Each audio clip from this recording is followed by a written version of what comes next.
50 বছর পার করলেই কি শরীর দুর্বল? না। আজ থেকেই 5টা খাবারের কথা বলবো। এই খাবারগুলো আপনার খাবারের তালিকায় থাকলে বয়স 50 নয়, 30-এর মতো ফিট থাকবেন। ভিডিওটা শেষ পর্যন্ত দেখুন, শেষের টিপসটা সবার কাজে লাগবে।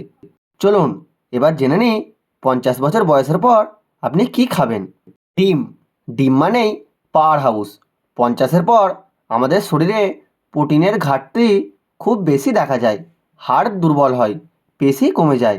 ডিমে আছে উচ্চমানের প্রোটিন, ভিটামিন বি 12 আর ভিটামিন ডি, যা হাড়কে মজবুত করে, মেমোরি পার্স করে এবং এনার্জি বাড়ায়। তাই 50-এর পর সকলের ডিম খাওয়া উচিত।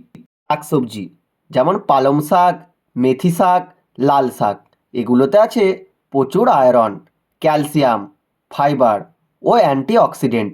50-এর পর রক্তল্পতা, গ্যাস অম্বল, কোষ্ঠকাঠিন্য এগুলো খুব কমন।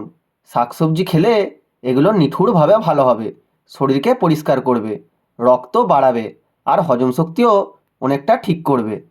বাদাম, কাজু ও আখরোট এগুলো হলো হৃৎপিণ্ডের বন্ধু। আখরোটে আছে ওমেগা 3, যা হার্টকে রাখে সুস্থ আর ব্রেনকে রাখে অ্যাক্টিভ। কাজু বাদামে আছে ম্যাগনেসিয়াম ও গুড ফ্যাট, যা শরীরকে শক্ত করে, জয়েন্টের ব্যথা কমায়। প্রতিদিন সকাল বা বিকেলে 1 মুঠো বাদাম খাওয়া উচিত। দুধ বা দই। 50-এর পর শরীরে ক্যালসিয়াম দরকার।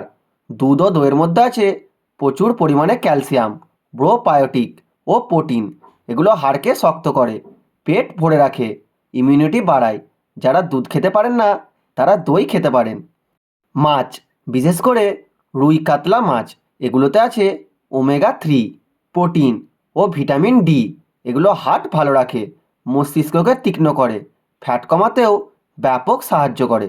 ফল, বিশেষ করে আপেল, পেঁপে, কলা, কমলা, আঙুর, ফলে আছে ফাইবার, ভিটামিন সি, পটাশিয়াম, যা শরীরকে রাখে ফ্রেশ, হজম শক্তি ভালো করে আর রক্তচাপ ঠিক করে। দেখুন, 50-এর পর শরীর একটা গাড়ির মতো, মেনটেন না করলেই সমস্যা। যদি চান বয়সকে হারাতে, তাহলে আজ থেকে প্লেটে রাখুন এই খাবারগুলো আর দিনে অন্তত 2 থেকে 2.5 লিটার পানি পান করুন। মনে রাখবেন, বয়স শুধু সংখ্যা, যতদিন ভালো খাবেন ততদিন ভালো থাকবেন। তো আজকের ভিডিওটুকুই। ভিডিওটি ভালো লাগে থাকলে লাইক, কমেন্ট, শেয়ার করে দিন। অ্যান্ড চ্যানেলে নতুন হলে অবশ্যই চ্যানেলটাকে সাবস্ক্রাইব করে নিন। দেখা হচ্ছে নেক্সট ভিডিওয়। ধন্যবাদ।